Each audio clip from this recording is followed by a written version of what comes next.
The mercury in the thermometer bolted to the porch of the old Sullivan cabin didn't even have numbers for the temperature that night. The local weather station in the Northwest Territories would later record it at a staggering, unnatural 71 degrees Celsius with the wind chill. At that temperature, exposed skin freezes solid in under 2 minutes. Metal becomes brittle enough to shatter. The air itself feels thick, searing the lungs like inhaled glass. 72-year-old Margaret Sullivan knew the cold well. She had lived in this remote stretch of the Canadian subarctic for 40 years, but she never expected the cold to be weaponized against her by her own blood. The nightmare began under the guise of family duty. Her nephew, Lucas Bennett, had arrived unannounced 2 days prior. Lucas was a sharp-suited, fast-talking man from Vancouver who had recently acquired power of attorney over Margaret's finances following her mild stroke the previous year. Margaret's estate wasn't vast in liquid cash, but she sat on 600 acres of untouched, mineral-rich land that a foreign mining conglomerate was desperate to acquire. The only thing standing in the way of a multi-million-dollar payout was Margaret, who stubbornly refused to sign the deed over. On that bitter Thursday afternoon, Lucas had convinced Margaret to bundle up and ride out with him in his heated snowcat to an abandoned logging shed on the far edge of her property. He claimed he needed her to verify some old property markers for a tax assessment. Margaret, wrapped in her heavy wool parka, trusted him. When they arrived at the dilapidated shed, Lucas asked her to step inside and hold a flashlight while he checked the structural beams. The moment she crossed the threshold, the heavy, ice-swollen oak door slammed shut behind her. The rusty iron latch dropped into place with a sickening clang. "Lucas?" Margaret called out, her breath pluming in the freezing air of the unheated shed. "Lucas, the door's stuck." The only response was the deep, mechanical roar of the snowcat's engine firing up. Margaret rushed to the single grimy window just in time to see the vehicle's taillights disappearing into the blinding white squall. He hadn't just locked her in. He had driven away. Lucas's plan was chillingly simple. He would drive back to town, wait until morning, and report that his beloved aunt had wandered off in a state of dementia. By the time the search party found her, the elements would have done his dirty work. At 71 degrees Celsius, an elderly woman in an uninsulated shed wouldn't last 3 hours, let alone an entire night. Inside the shed, panic, sharp and cold, pierced Margaret's chest. The temperature was dropping rapidly as the sun dipped below the tree line. The wind screamed through the cracks in the rotting timber. She pounded on the door until her knuckles bled, but the thick oak wouldn't yield. She had no cellular service, no food, and her boots were meant for a brief walk, not a fight for survival. Within the first hour, the violent shivering began. Margaret huddled in the corner, pulling her knees to her chest. Her body was desperately trying to generate heat, burning through its meager energy reserves. The cold was an apex predator, chewing through her wool coat, biting into her muscles, and sinking its teeth into her bones. Her fingers grew numb, then painfully stiff, and finally, dead to the touch. By the second hour, the pain began to fade, replaced by a terrifying, heavy lethargy. Hypothermia was setting in. Her brain function slowed. The edges of her vision blurred. She knew, from decades of living in the north, that once the shivering stopped, death was only minutes away. She prayed quietly, her words freezing in the air, asking for a quick end. Then, she heard the scratching. It was faint at first, easily mistaken for the howling wind. But it came again, a frantic, desperate clawing at the base of the shed's wooden door. Margaret couldn't move. Her body had locked into a rigid fetal position. Suddenly, the rotting wood at the bottom of the door splintered. A snout pushed through the gap, followed by 2 piercing, icy blue eyes. It was a dog. But this wasn't just any dog. It was Kodiak. Kodiak was a massive, battle-scarred Siberian Husky. And in a twist of profound irony, he belonged to Lucas. Lucas had bought the dog a year ago as a guard animal, but he was a notoriously cruel owner. He kept Kodiak chained in the freezing mud, regularly kicking him for barking. During Lucas's visits, Margaret had secretly fed the starving dog scraps of venison and spoken to him with a gentle voice he had never known. 3 weeks ago, Lucas had bragged about driving the useless mutt 20 miles into the woods and abandoning him to the wolves. Yet here he was. The dog had survived the wild, tracked Lucas's snowcat, and found the woman who had shown him the only kindness he had ever known. Kodiak squeezed his massive 80-pound frame through the splintered hole in the door. He didn't hesitate. He padded over to Margaret, whining softly at the scent of her fading life. He began to lick her face, his rough, warm tongue scraping away the frost that had sealed her eyelashes shut. Margaret could barely open her eyes. "Good boy," she managed to whisper, her voice a fragile rasp.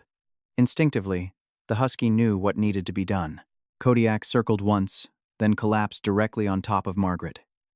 He wrapped his thick, double-layered coat around her frail torso, pressing his massive chest against hers. He tucked his warm nose under her chin and draped his bushy tail over her exposed hands. The heat transfer was immediate. A sled dog's normal body temperature runs around 38 degrees Celsius to 39 degrees Celsius. Kodiak's dense fur trapped the heat between them, creating a microscopic microclimate in the center of the freezing shed. As the night wore on, the temperature plummeted to its absolute lowest. The timbers of the shed groaned and cracked like rifle shots under the extreme freeze. Margaret drifted in and out of consciousness. The insidious phase of severe hypothermia began to take hold, the paradoxical undressing. A wave of deceptive, burning heat flushed through her veins, tricking her dying brain into thinking she was on fire. Delirious, her numb fingers fumbled with the zipper of her parka, trying to throw it off. Kodiak wouldn't let her. As she tried to push him away to shed her coat, the dog growled not in anger, but in firm warning. He threw his full weight against her, pinning her arms down. When she thrashed, he gently but firmly took her wrist in his jaws, not breaking the skin, but holding her in place. He forced her to stay covered. He forced her to stay alive. For 10 agonizing hours, they lay there in the dark. The husky's steady, rhythmic heartbeat became a metronome, keeping Margaret tethered to the waking world. Every time her breathing hitched or shallowed, Kodiak would nudge her forcefully with his snout until she gasped and stirred. He gave her his heat, his energy, and his unwavering loyalty. Morning broke with a pale, indifferent light filtering through the grime of the shed's window. Miles away, Lucas Bennett walked into the local RCMP detachment. He rubbed his eyes, feigning tears, and told Sheriff Bill Higgins that his aunt had wandered out of the cabin in the middle of the night. "Her mind is gone, Sheriff," Lucas wept. "I looked everywhere. With the storm last night, I fear the worst." Sheriff Higgins organized a search and rescue team immediately.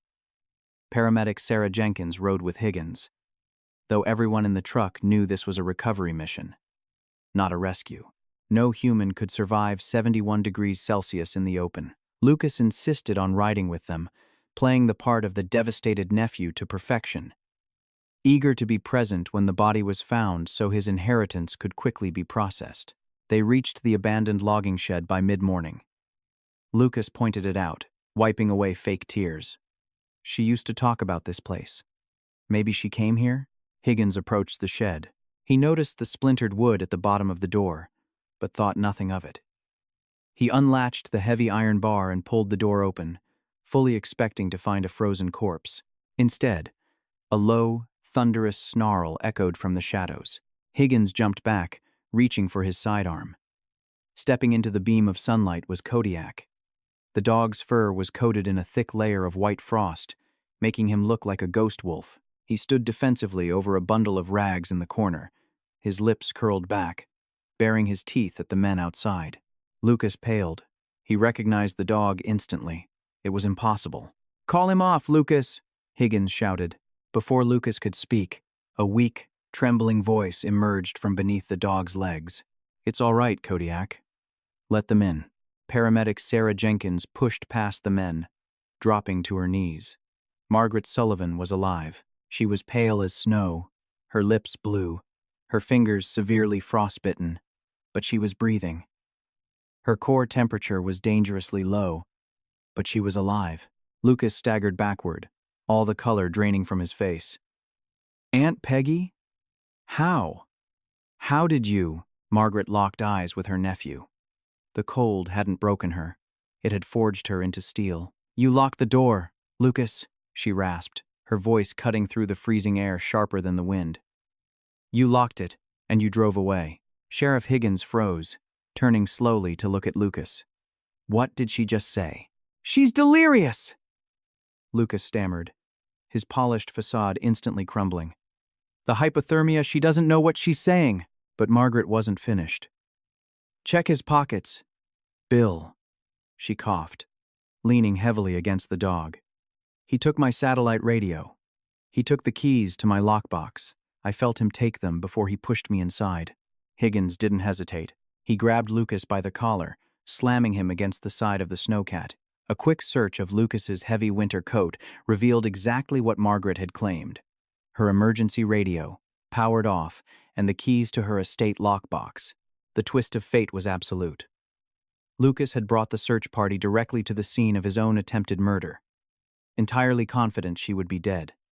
He had never accounted for the abused dog he had thrown away. Lucas Bennett was handcuffed and thrown into the back of the sheriff's cruiser, his plans for a multi-million-dollar lithium empire shattering like ice on concrete. He would later be sentenced to 25 years in a federal penitentiary for attempted murder and elder abuse. Margaret spent a month in the hospital. She lost 2 toes to frostbite, but her life was saved by the immediate medical intervention of Sarah Jenkins and the miraculous warmth of the Husky. When Margaret was finally discharged, she returned to her cabin in the woods. The foreign mining conglomerate eventually gave up their aggressive tactics, and the 600 acres remained untouched, a wild sanctuary in the deep north. Margaret never lived alone again. Kodiak, the dog who was left to die in the wilderness, slept on a thick, heated rug right beside her armchair. He had given her his warmth when she had none, and she spent the rest of her days giving him the home he had always deserved. They had survived the ultimate betrayal and the deadliest freeze, kept alive by a bond that not even 71 degrees Celsius could break.